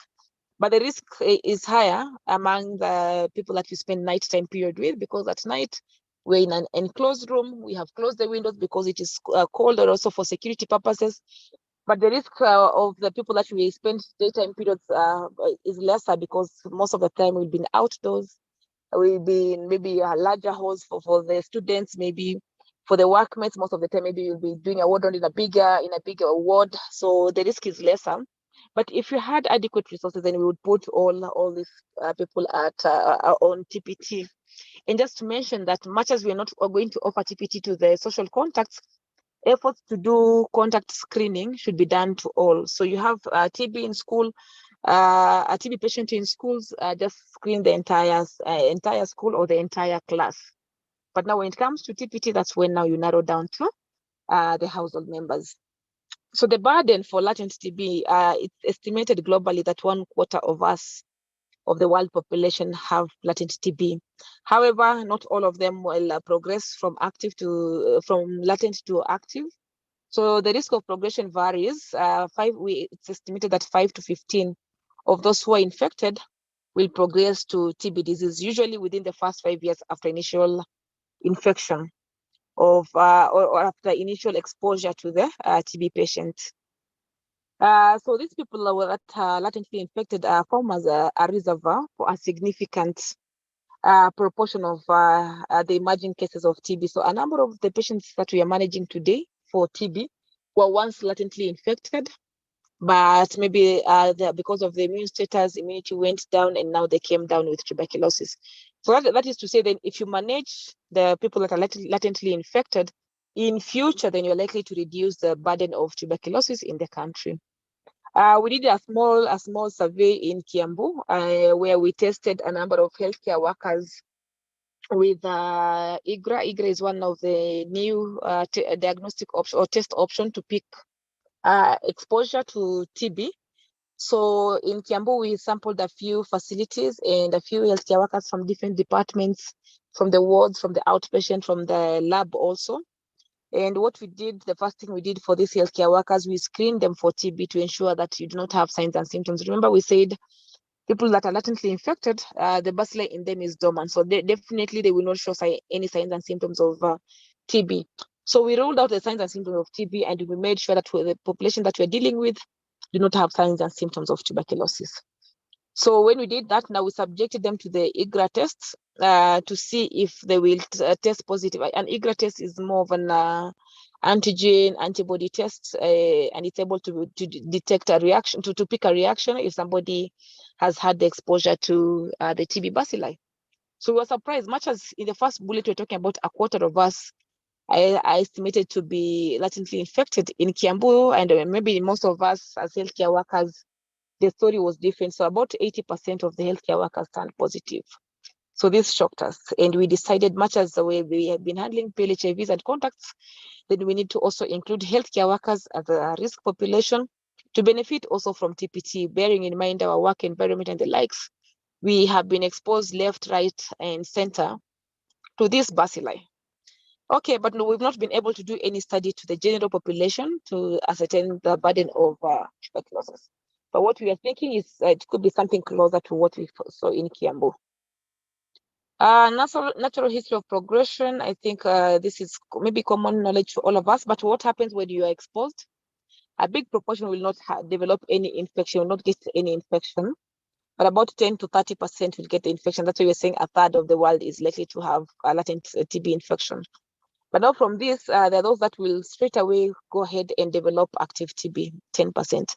But a majority will stay in latent period for some time, and 10 to 15% are likely to now progress to TB within 5 years after exposure. And this is the group that will have benefited from TPT, and that's why we are doing this. So this is how maybe a normal lung would appear, but somebody that is latently infected, yes, they have the bacilli, but as you can see, they have been contained. There's some defense, some way of protection or to ensure that there's no replication of the bacteria. So these are the people that are latently infected. For our radiologists, yes, some of them say it's possible to pick latent TB infection from X-rays. There's a way they will be able to differentiate these lesions from these lesions. So where available, an X-ray can be used to rule out the presence of an active disease and to be sure that you're dealing with a latent TB. So the active TB bacteria are replicating, they are circulating, you're able to get disseminated disease here. You're showing signs and symptoms because you're coughing, you could be having bloody sputum, and the rest because now you're dealing with a bacteria that is replicating. So the role of TPT is now to stop this progression, to ensure that those of us that are latently infected, the drugs can completely clear this so that now we have a healthy lung and now we don't move to this particular end. Okay. Risk factors vary. Again, this is common knowledge. The risk factor for TB transmission and infection are quite a number, but the first thing is infectiousness of the index case. If you had a TB patient here, that is bacterial, BACT confirmed, TB was detected through lab sample, compared to somebody that was diagnosed clinically, like the extrapulmonary TB. The ones that have the most infectious ones are the ones that have the disease picked, the BACT confirmed TB patients. So those ones, then it means if you interact with a person that has pulmonary BACT confirmed, your risk of getting it is will be higher, because here there's the presence of a cough, there's the laryngeal disease, If there's any poor cough etiquette, then they're transmitting the disease, cavitary disease, a positive lab result. So it means all this makes the person, the TB patient, to transmit more to the contacts of the people around them as compared to the other group, the extrapulmonaries. Environmental factors, and this is why we picked the healthcare workers. We work in an environment that is highly concentrated with the bacilli. We work in small enclosed spaces. In fact, in Nairobi, we are seeing is most of our hospitals are very congested. We're working in a very small compound, but make sure that we're offering all services. So our outpatients or service delivery points are very crowded. So there's poor ventilation, there's poor air circulation in the labs, and the matters to do with poor sample handling. All these then make our environmental contribute to the environmental factors for TB. The other risk factor is classified under the exposure to the infectious case. For how long have you been exposed? How frequently? What was the physical proximity? And that's why we narrowed down. We said, yes, we've interacted with our workmates who are social contacts, but looking at the physical proximity, looking at the frequency of exposure, the duration, then that then varies. So compared to the household contact, you're likely to be more proximal. You're likely to be having spent a lot of time, including the weekends, with your household members and the likes. And then the last classification here is now susceptibility of the contact. Matters to do with immune status. So when you go to the next presentation and the next part of the presentation, and you'll be talking about clinical at-risk group. Clinical at-risk group as a group to be included to benefit from TPT. This includes the people living with HIV. It also includes the people that are preparing for dialysis, patients that are on chemotherapy. All this needs to benefit from TB preventive therapy. So at this juncture, we are able to differentiate between active and latent TB. But just to repeat, for the sake of all of us to understand, we said for latent TB, the bacilli lives in you, but does not grow. It does not replicate. So by that, then you're not showing any signs and symptoms. You cannot transmit it. And if it is not managed, then it can advance to active TB disease. For active TB, the TB is active, it is replicating, it is growing. So you're showing signs and symptoms. It can be transmitted because now you're coughing and the likes. So if it is not managed, then it can cause long-term complication and death if not treated. Allow me to skip this. These are things that we have talked about, so that now we go to the eligible populations for TPT. So you see somebody already typed in the chat that healthcare workers need to be included. Yes, we have our healthcare workers here to benefit from TPT. We have the prisoners and staff working in prison settings. Somebody made a joke somewhere and said our healthcare workers and the prisoners are in the same WhatsApp group. By this, they meant that we are in an environment, our work environment or our daytime environment is almost the same. We work in a very crowded environment and the likes, with a lot of bacilli for tuberculosis and the likes. People living with HIV, this is a group that we've been handling. For household contacts, we've been handling the children below 5 years, but now we're expanding that to all household contacts. And then, as I mentioned, you have the clinical at-risk group, like the patients that are receiving immunosuppressants, patients that are preparing for dialysis, organ transplant, patients with silicosis. I don't know how many of us have managed the patients with silicosis. So all these are at risk of tuberculosis and need to benefit from TB preventive therapy. So we'll go through this population one by one, starting with the people living with HIV, and then proceed like that. Okay, so for people living with HIV, we know that HIV is the strongest risk factor associated with the development of active TB, with up to 40% of our patients, people living with HIV, progressing to TB disease after exposure. So the risk for people living with HIV is 21 times higher as compared to the risk among the HIV negative population. Annually, we see about 2% of our people living with HIV coming down with tuberculosis. The other thing about people living with HIV, and that's why we need to consider them, is the mortality. If you look at our TB patients, right now we are dealing with maybe a mortality of about 10% of our patients maybe succumb to the disease. But if you look at the group that succumbed to the disease, you realize more than half of them are people that were co-infected. They had both TB and HIV. So early detection of the HIV status and treatment of latent TB reduces the overall risk of TB progression by about 33%. But now when combined with ART, because ART by itself is able to reduce the risk of TB among people living with HIV. But when combined now with the TB preventive therapy, then the overall risk reduces by almost 100%. This is a study that was done in Cote d'Ivoire. It's called the Temperano study. Maybe most of us have come across it, but it was showing the importance of giving ART and TPT at the same time. So the clients that were initiated on both were followed up for 2 years after completion of their TPT. And what we found out that generally the risk of morbidity among the clients that had started this ART and IPT, but then it was isoniazid, there was a reduction in the risk of morbidity among them.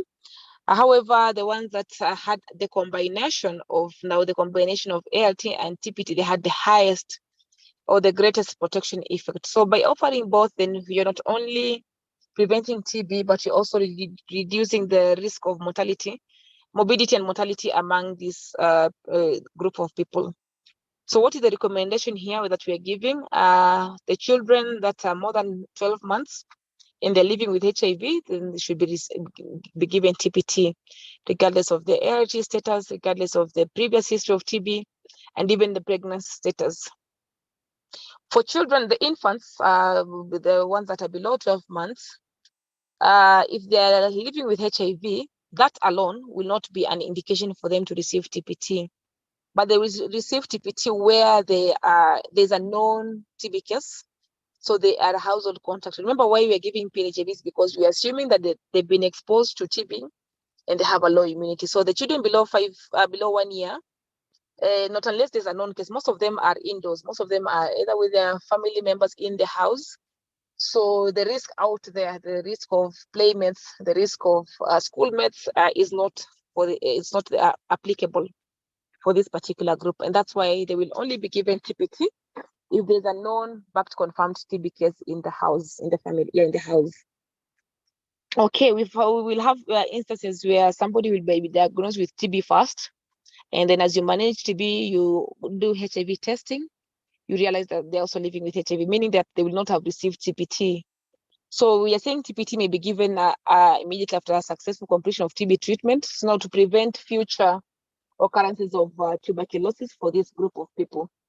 I saw somebody had typed in the chat after how long. I think based on the regimen, I know people that are using the DTG, people living with HIV using DTG, and now they're on rifampicin because of TB treatment.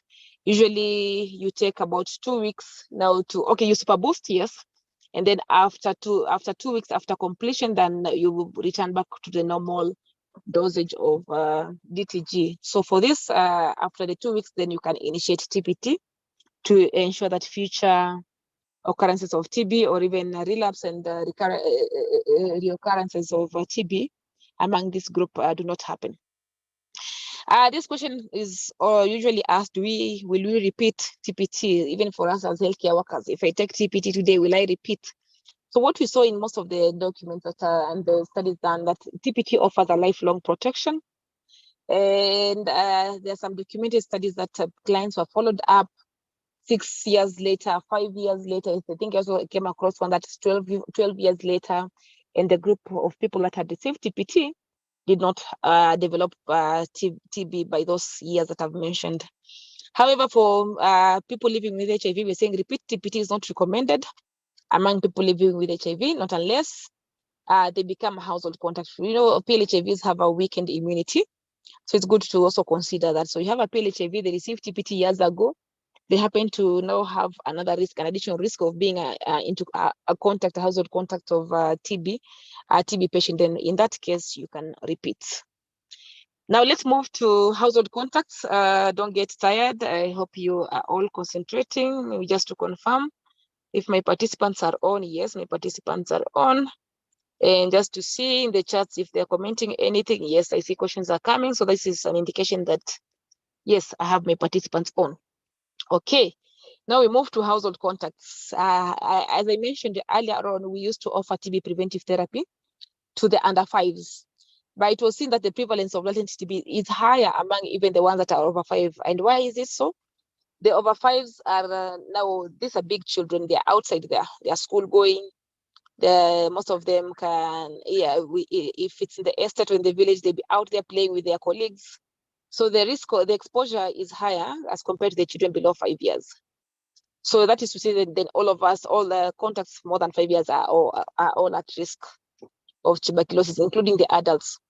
However, why we started with the under 5s is because the risk of progression to active TB is higher because of the immune status. So if you have a child below 5 compared to a child over 5, the one that is likely to progress to active faster is the child below 5 years.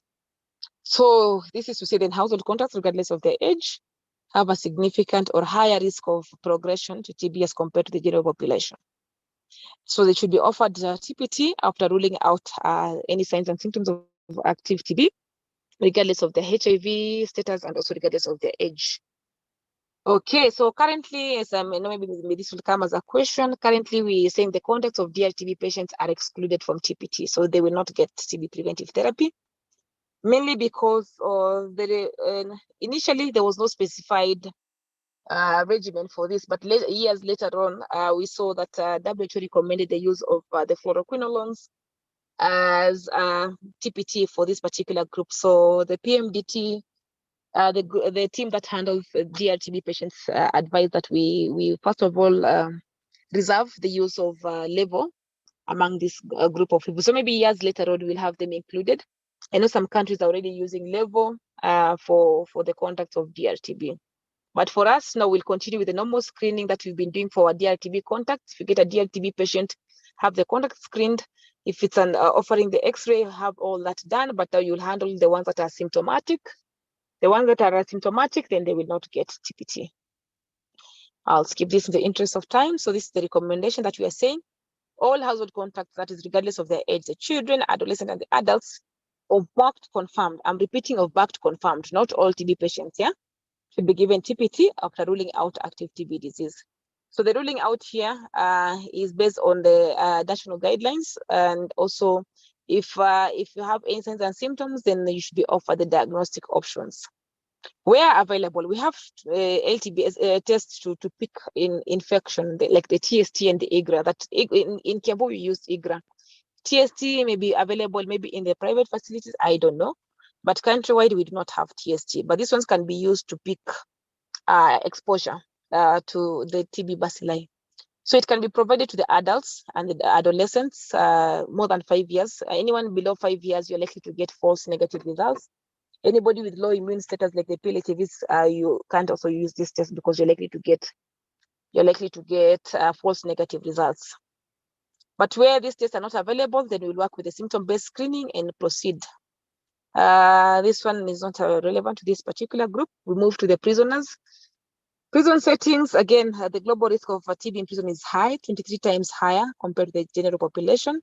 There are so many risk factors that put our prison settings to be TB breeding area. Things to do with late diagnosis of TB.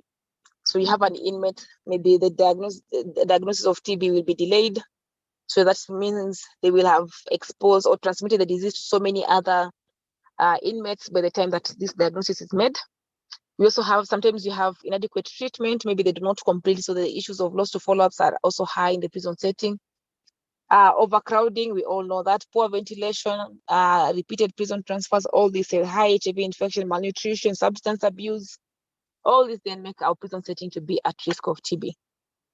Okay, but now we are saying even the prison staff, due to the constant interaction with the prisoners, they go into their wards. I was told they're called wards. They're not called the dormitories. During the day, they interact with them. They go into their cells and the likes. So then, that is to say, then the staff working in prison settings here, we will treat them as the healthcare workers. Yeah. So they're also at an increased risk of TB infection. So now we'll include them in for TPT. So the recommendation for the prisoners here, we say screening should be done at entry to the prison setting and thereafter biannually to ensure that during the stay in the prison, then we're able to pick TB and manage them early enough. So when it comes to TPT, we will not offer to all, but we'll offer to those that we are sure that they be confined in the prison for at least 3 months and above. This is to ensure that they complete their TPT regimens. The staff, again, we said they should be screened every 6 months, like the way we do for healthcare workers, and also get TPT once in a lifetime. Okay, now we go to the healthcare workers. This is us. So for us, we face a 2 to 3-fold increased risk of developing TB as compared to the general population. And the factors here are so many. But just to mention a few, we are constantly exposed to the patients that have been diagnosed, some and some that are not even diagnosed, but they will present in our OPD. They will be coughing. They present in the chemist.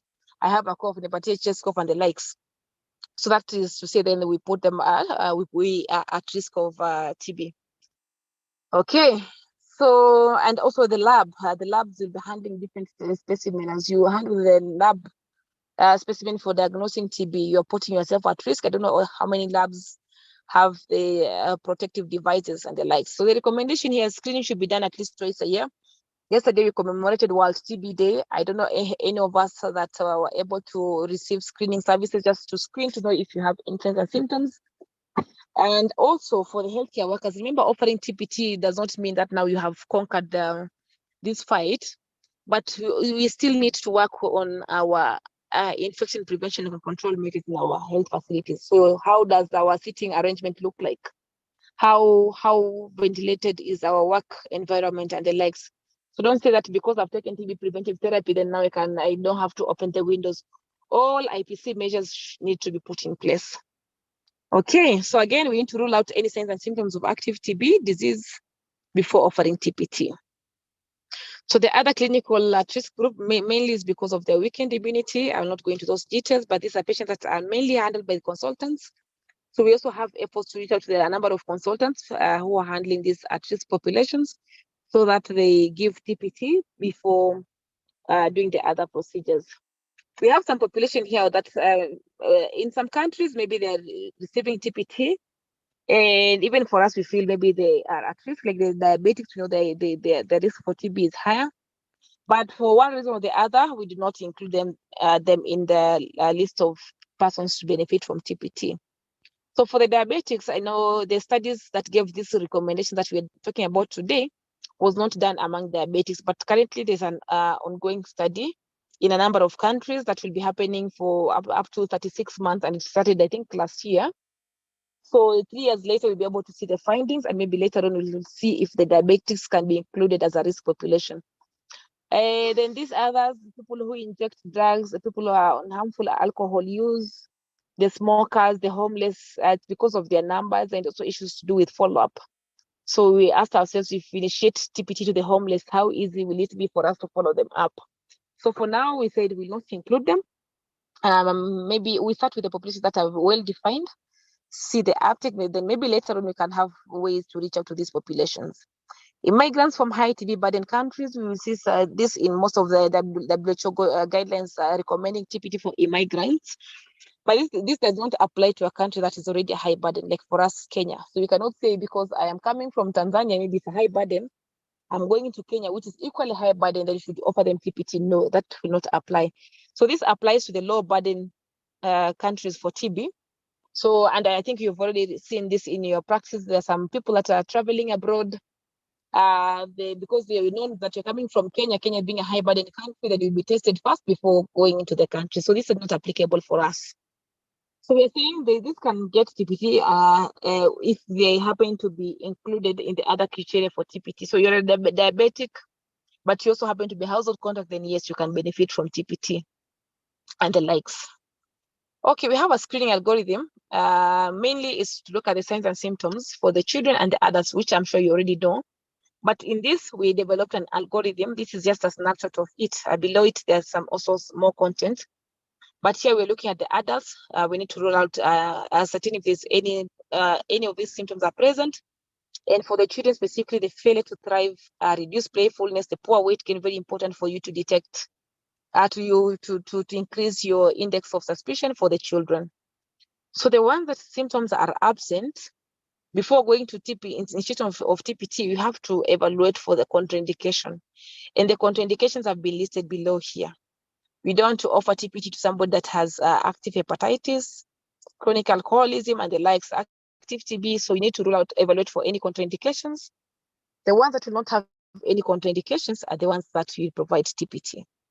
The ones that have a contraindication, whatever contraindication, you defer TPT, but now you manage, if something that can be manage that. Let them come back to you when they do not have any contraindications, then they can get TPT. The same for the ones that did not had signs and symptoms of TB. So these ones will be subjected to TB diagnostic options. And if active TB is diagnosed, then treat it and ensure that they complete the treatment successfully. The ones that were sent to the lab and you ruled out TB was not absent, you will manage whatever this condition was. Maybe it's pneumonia, maybe it's bronchitis. But now when they come back to us with no signs and symptoms, then yes, they can now come back to this arm. Okay, so that is it for the eligible population. Briefly, I'll talk about the test options and the treatment options, and we will end there. So for testing, there's no gold standard for diagnosing latent TB. However, the use of TST and IGRA can be used. These tests require a competent immune response. So now we cannot use them for the children below 5 years and people living with HIV. For it to detect a response, then they should be, the individual should be, should have good immunity. Okay, so the other thing, they cannot measure the progression. They cannot say like Rhoda has been tested and Rhoda is likely to progress compared to Boru, who has been tested. Boru cannot progress. So these are a limitation for this test. What they do is just to test is there any presence of the TB bacilli in this individual, and that's all. So for testing, we're saying use of the TST and IGRA or even chest X-ray is not mandatory. Yeah, and should not be used as a barrier for initiation of TPT. So you cannot say because you've not tested with either TST or IGRA or the chest X-ray, then you cannot initiate TPT. For TPT, we did not want to create any barriers for access. So we're saying symptomatic screening then for TB remains the basic approach to diagnose latent TB. And even going forward, there are some counties that will get Nairobi. If you're coming from Nairobi and Kiambu, you're likely to get the IGRA. IGRA, yes, the interferon gamma release assay test. USAID has plans to procure that, but the rest of us will not have that, and we will rely on the symptom-based screening. So just to mention briefly of how these tests differ. So TST, I think some of us have interacted with this. It used to be available some years, and we used it a lot for even diagnosing TB in children. And even I know some private facilities are still using this to help the diagnosis of TB even among adults. So you inject 0.1 mils of the tuberculin PPD into the inner surface of the forearm. And then what we expect a skin reaction if you've been exposed. But remember, the people that we're testing here do not have signs and symptoms. If they have signs and symptoms and you test with any of this, then you are likely dealing with a TB patient. But if they don't have signs and symptoms and you test with any of this and they turn positive, then for sure you're dealing with a TB infection that is in the latent stage. So then you tell the client to come back after 48 or 72 hours to read the measurements for the duration that will have appeared. Anything more than 10 millimeters is considered to be positive, and you're likely dealing with an infection. IGRA more or less as the same as to how the TST works, but now this one it's a blood test. So you withdraw blood from the client.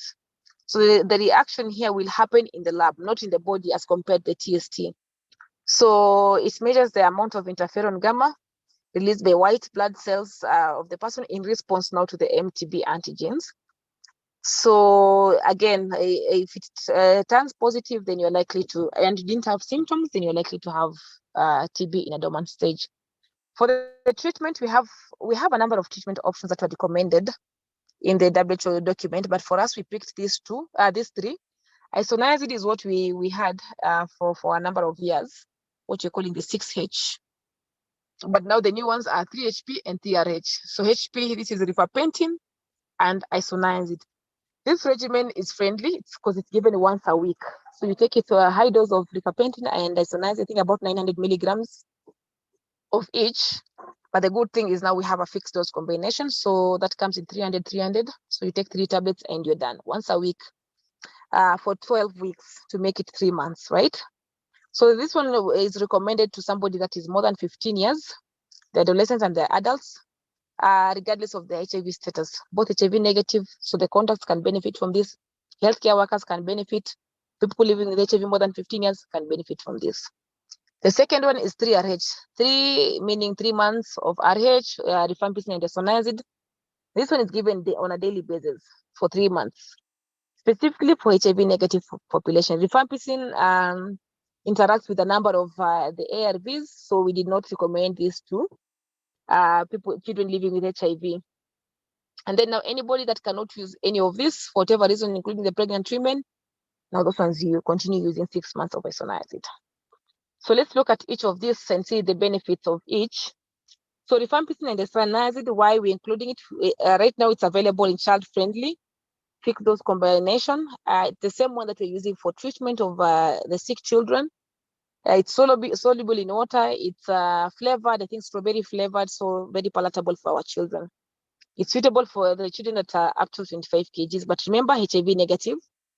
So any child who is more than 25 kgs then can use the RH adults based on the number of kgs that the child will weigh. But for the HIV, children living with HIV, we're saying do not give to patients on PIs or nevirapine based. I don't know what regimen most of our children are. If these are the regimens, then it's not conducive. And that's why we say the children living with HIV should use isoniazid. The new molecule, also the 3HP, we are anticipating better adherence. And for the facility that we visited in Nairobi, we have seen that completion is very good. 12 weeks, you're done with your dose and you move on with other things. Initially, we did not have the fixed dose combination. It was hard. The first count that we started with Kiambu, the uptake was a challenge because now a patient had to take 6 tablets of rifampicin and 3 tablets, I think, of isoniazid to make a total of 9 tablets. This was not very friendly.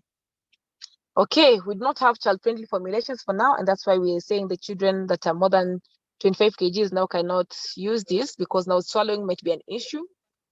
But maybe in future, if we get child-friendly formulation, then the good for us, and maybe most of our children can now move to this regimen. We have not had any evidence for use of this among the children below 2 years. So again, not recommended for children below 2 years. It is safe for people living with HIV on the RAL-based regimen, efavirenz, and also on DTG. So far, there's no interaction between 3HP and DTG. So since most of our adults are on the DTG-based regimen, then this drug is safe for them. However, any person on PIs, nevirapine-based regimen, not recommended. Okay, or rather you need to super boost, but now we were advised by our colleagues from NASCOP not to recommend the super boosting.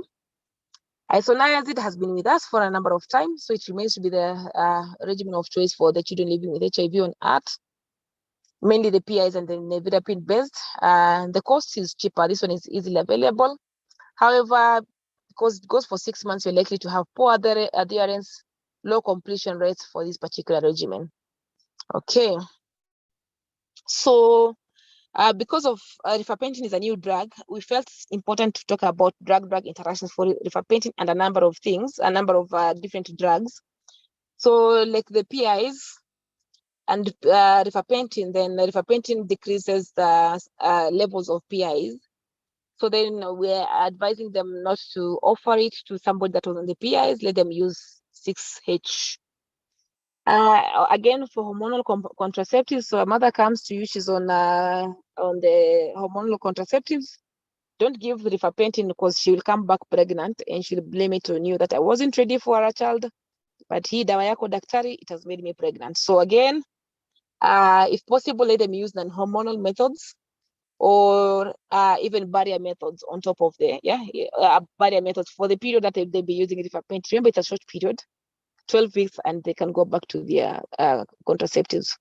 AL, I don't know if there's any healthcare worker today from the malaria endemic regions. rifampicin decreases the level of antimalarial significantly. So we are saying if the clientele will not have started TPT and they're diagnosed with antimalarial with malaria first, then defer TPT. If they happen to get malaria, and they're supposed to get the TPT, their antimalarials in the course of TPT, what you do if they happen to fall on the same day, so I'm supposed to take my TPT on Wednesday, and on the same day I'm supposed to take also my AL. So what you do, you defer TPT, you skip TPT for that particular week, then you can resume it after completion of the antimalarials. Okay, for this particular regimens, there's no interaction that is expected, so there's no dose adjustment that is required. I'll not go to these details. I think I will stop my presentation here, but it is important that you on every clinic visit, you assess if they are showing any signs and symptoms of tuberculosis. You need to emphasize on adherence. Remember, they're not patients. They are well human beings. So it's important to emphasize on adherence so that they complete. And also assessing for any ADRs. This will be very important. These are the different outcomes that we have. I will not go into the details of this. I think that number of case studies will not go into the details of that. I think I'll stop there for my presentation. Thank you.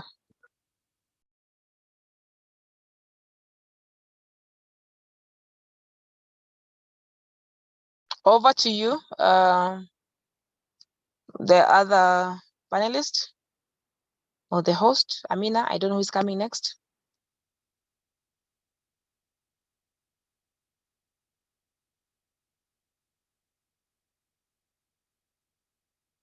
Okay. Allow me to, if there's no one from the panelists that is going to speak, let me just pick the comments from the chat. I see if I can respond to them.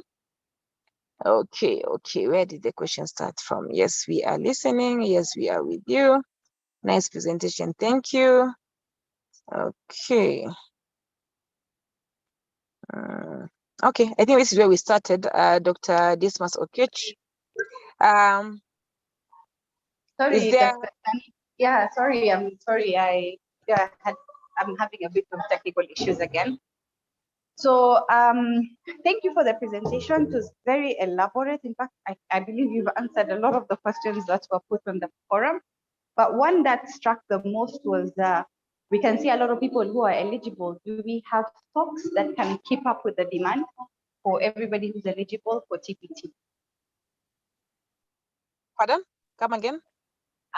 One of the audience asked, do we have enough stock to keep up with the, for the eligible criteria? Okay, I don't know where that participant is joining from, but yeah, for this 11 counties that I'm going to mention, we have adequate stock. The 3HP, the 3RH countrywide, at the moment they could be having low stock status, but in the month of April they will receive, because we have received a lot of 3HP for TPT. So for the children below 14 years, in the month of April, we'll have adequate. For the 3HP, the following 11 counties have Nairobi, Kiambu, Kitui, Machakos, Makueni, Embu, Kirinyaga, Murang'a, Nyeri, Kajiado, Nyandarua. So largely the neighbors of Nairobi, the central and eastern, those ones have adequate 3HP. Isoniazid.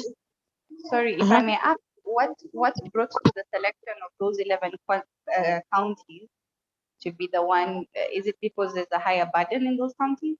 No. Our commodities were coming in slow bits. Okay, the manufacturers of 3HP globally, I think we have 1 or 2 manufacturers. Okay. So everyone, the whole country that has rolled out these recommendations are all going to the same supplier. So our commodities have been coming in bits, like we received 20,000 doses or received 10,000, even 5,000 doses. So it wasn't possible for us to go full blown the whole country. We started with Kiambu and Nairobi because of the proximity to the city mainly. And now when more commodities started coming in because of issues to do with transfers, you have patients that work in Kiambu or stay in Kiambu but work in Nairobi. And maybe they want to collect the drugs from where they're working. So we had to scale down in terms of the neighbors. So we went to Kajiado, like patients coming from Kitengela and the likes. Now we went again to Machakos, the people that live in Machakos work in Nairobi and the likes. So we've been doing that form of movement in terms of neighboring, so that in case you have a transfer out or those issues of collecting drugs from my working area, but I stay in another facility in another county, we handle that. But now plans to increase, we also have plans to reach to more counties, like the coastal counties, beyond the east and the Machakos, Makueni, you go to coast, like Taveta and the likes. So those ones are being trained right now. And by April, they will also have 3HP. And then this other side, we have some more counties that partners have helped us to train, the Narok, Nandi, Kericho. So in the month of April, they'll also receive 3HP. So our scale up was mainly because of the commodities issues and also training of healthcare workers.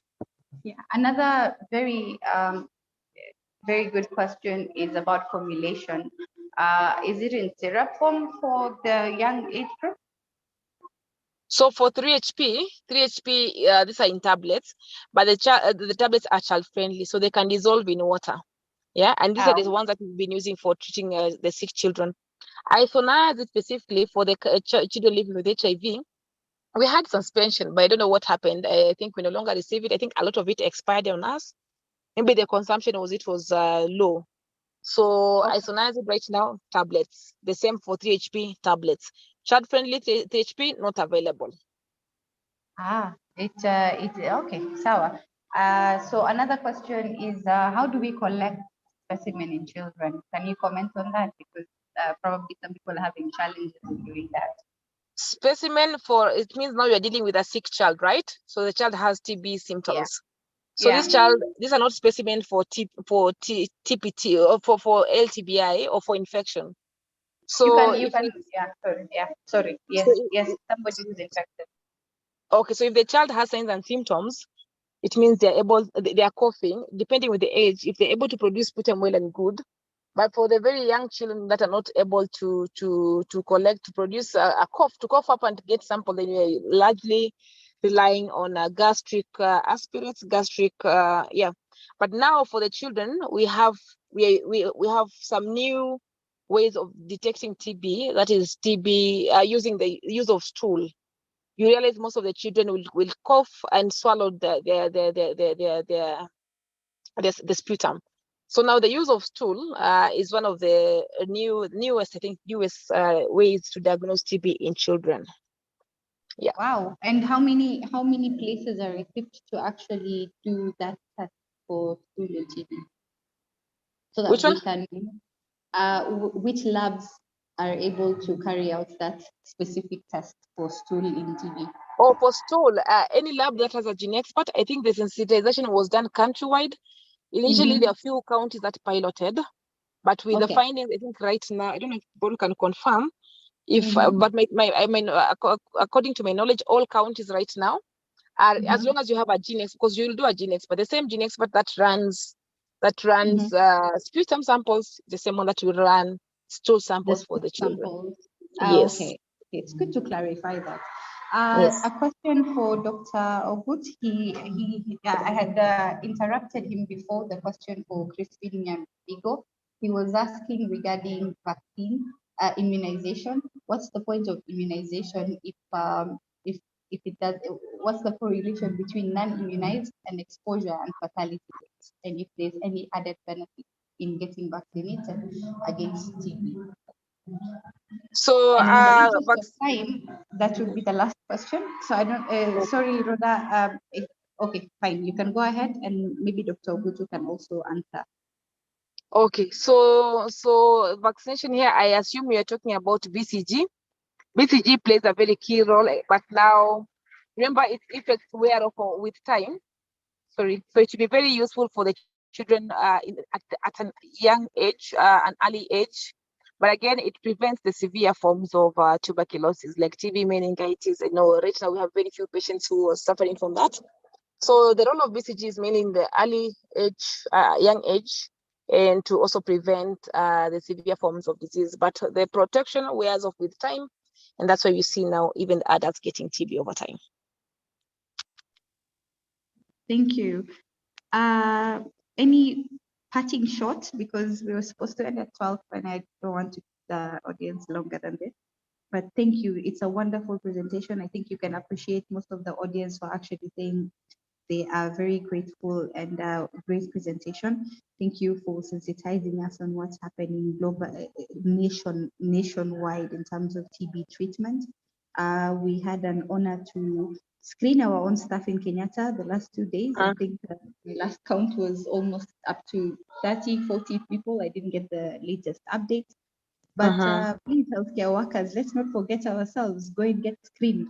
I remember Sure. I also got the latent positive. It worried me a lot. Oh, But, okay. but Yeah. thankfully, we are now empowered and we know how to go about it. So do you have any parting shots, Rhoda? From my end, let me just say thank you for this opportunity. When you have new recommendation, usually you target to reach to all healthcare workers. So for sure, this platform has been very useful for me. I don't know where the healthcare workers are coming from, but wherever you are, kindly cascade this information to your colleagues. And if you're in a county that we're already implementing this, let's have your support in this, your uptake in this. Be our ambassador wherever you are. Thank you. Thank you. Dr. Ogutu? I think we lost. Thank you. I'm there. Thank you very much. Thank you for the time. Thank you, participant too, for participating in this very important session. And just to add on what Rhoda had said on immunization and morbidity and mortality, she has clearly explained that it is preventing severe form of TB especially among the children, and otherwise it does not prevent you from getting infected with TB and progressing to active TB disease. So in terms of mortality, then if it prevents severe form of TB, which from where actually the mortality comes, it reduces indirectly the mortality in that way by preventing or patient from progressing into that severe form of TB, like TB meningitis. But otherwise, I'm happy that we were able to sensitize you on this, a very important part of TB. And the only thing I want to say is that TB is everywhere. We say TB anywhere is TB everywhere. And we are missing more than 40% of TB cases annually. And these TB cases are with us. Many of them come to the health facilities complaining of respiratory issues. But before they come to you, they visit other informal places, like maybe just buying drugs from a chemist, a small chemist in town, staying away again for like 2-3 months or weeks, coming back with the same symptoms, but now going to maybe, let's say, to a religious place, Anaombewa, the third time now, maybe, which is after 3 or so months, they come to the facility, and it is a first visit, and so no one even suspect that this is TB. Not that no one, but maybe many of us will not suspect TB among them. So they are treated for upper respiratory tract infection, pneumonia, and other things. And then they go back, TB is caused by bacteria. So these antibiotics that you are giving them will be effective to some level. So they will improve, and they think that they have been treated for pneumonia or upper respiratory tract infection. They stay for some time and then they come back.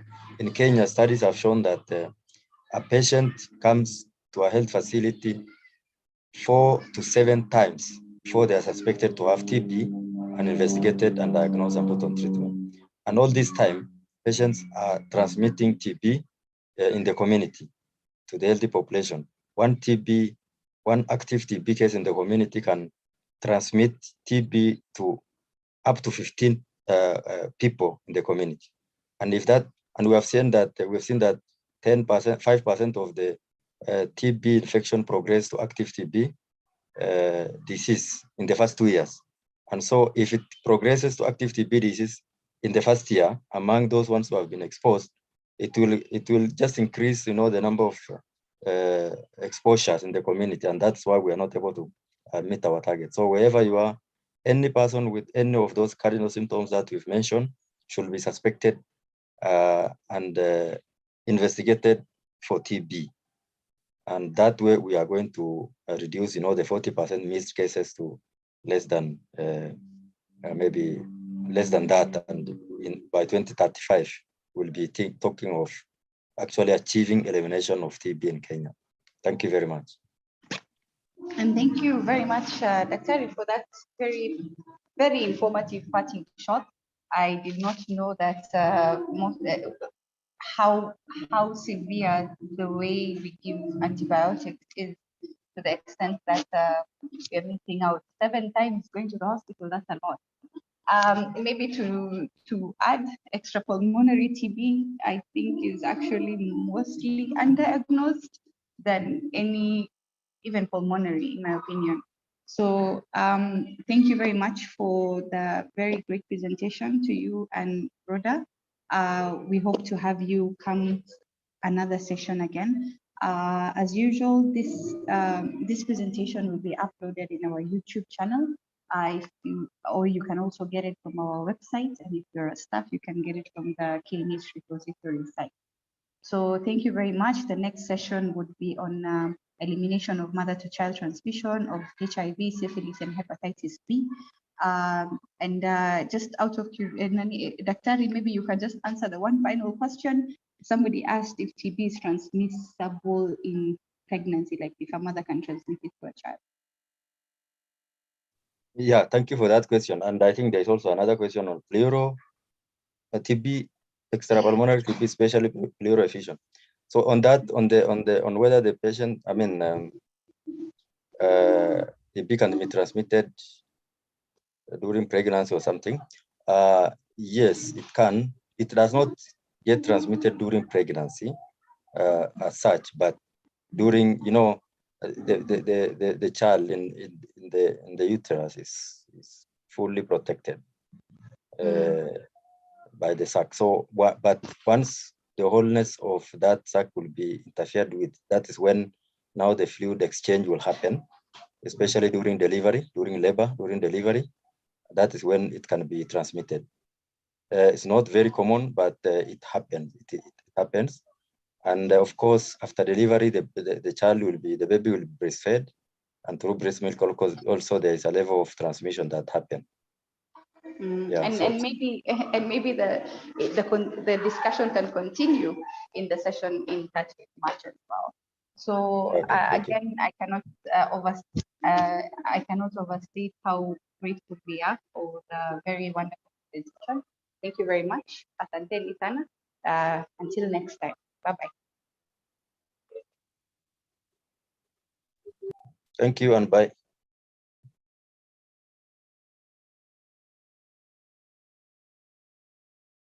Thank you and bye.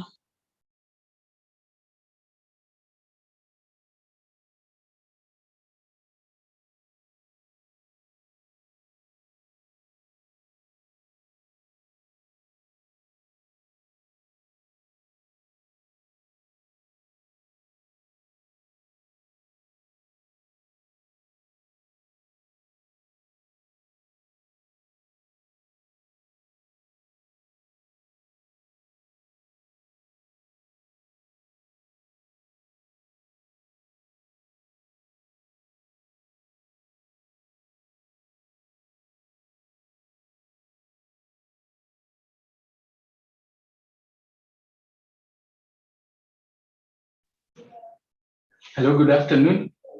There were a few questions or rather inquiries on CPD points. For KMPDC, you will be receiving your CPD points through your email, and they will be emailed to you in the course of next week. For pharmacy, your emails will be, your CPDs will be sent to your emails as well, provided that you subscribed on the portal. For the nursing